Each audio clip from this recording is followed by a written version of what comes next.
League नून के रहनुमा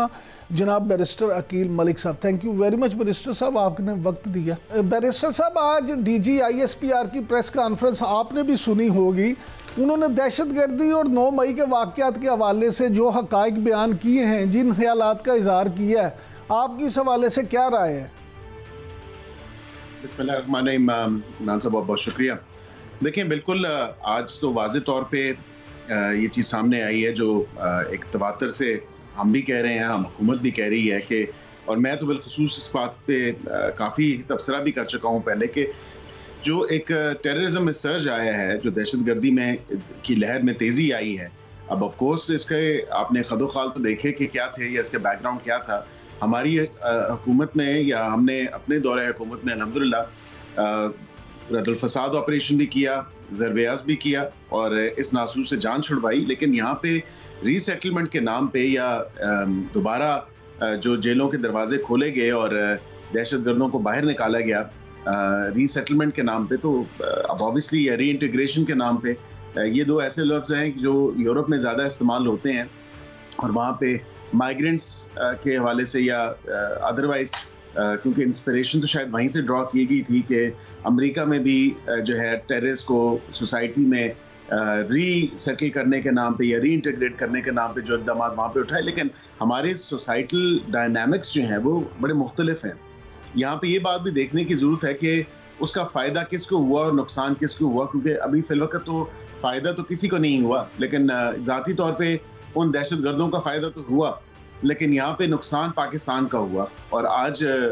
वो बात आपने बिल्कुल थ्रू एक प्रेस भी देखी है, डीजी आईएसपीआर साहब के जो प्रेस था, कि 2014 में जब एक ऐसी सियासत को परवान चढ़ाया गया, जब ऐसी सियासत के ऊपर जो है वो एक तूफ़ान बदतमीज़ी, एक वाहिद मखसूस सियासी जमात है, हम तो रोज़े अव्वल से ये कह रहे हैं कि ये सियासी लोग नहीं हैं, ये इंतशार फैलाने वाले लोग हैं। और सियासत अगर करनी है तो सियासत के कोई जो कायदे कवानीन होते हैं उनमें रह के करनी पड़ती है। ये नहीं हो सकता कि आप मुल्क को नुकसान पहुंचाने की खातिर जो है तमाम तरह हदें पार कर दें। अच्छा बैरिस्टर साहब, आप क्योंकि खुद माशाल्लाह बैरिस्टर हैं, कानून के मामलात को समझते हैं, डीजी आईएसपीआर ने आज ये भी कहा है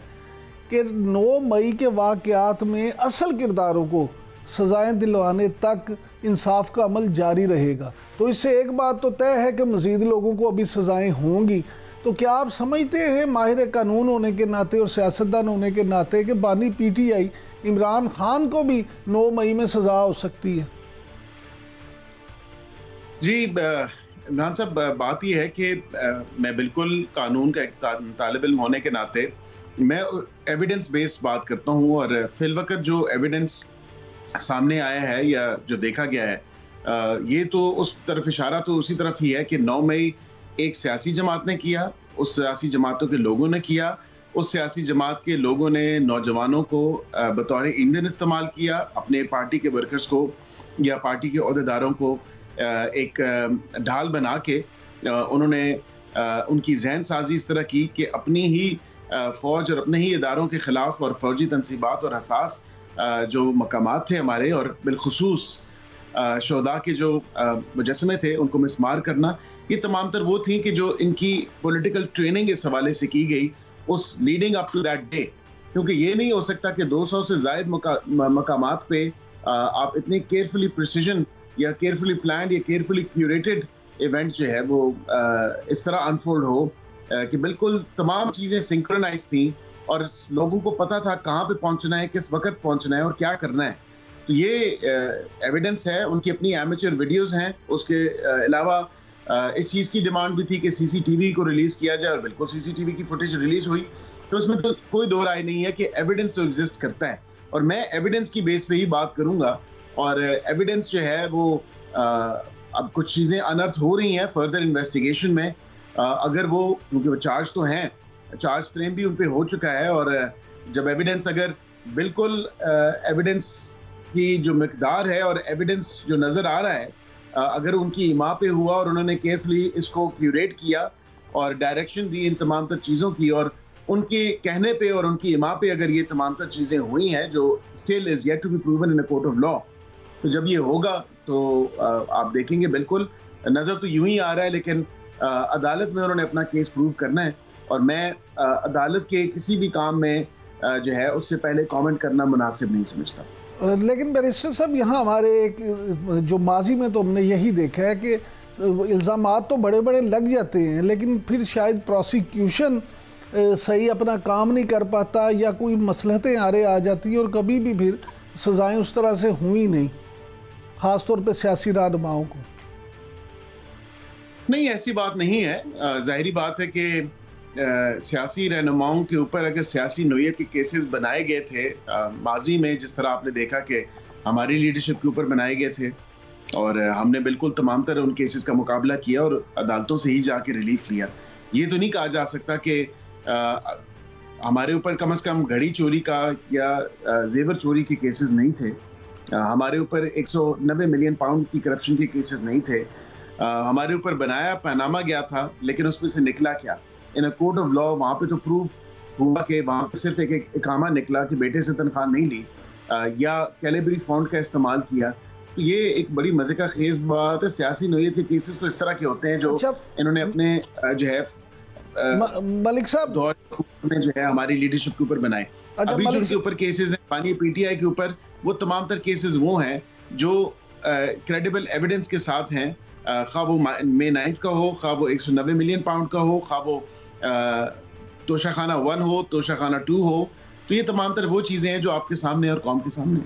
अच्छा मलिक साहब, ये फरमाइएगा कि कुछ लोगों का ये मानना है, ख़ास तौर पे आपकी जमात के भी कुछ लोग ये बरमला इसका इजहार करते नज़र आते हैं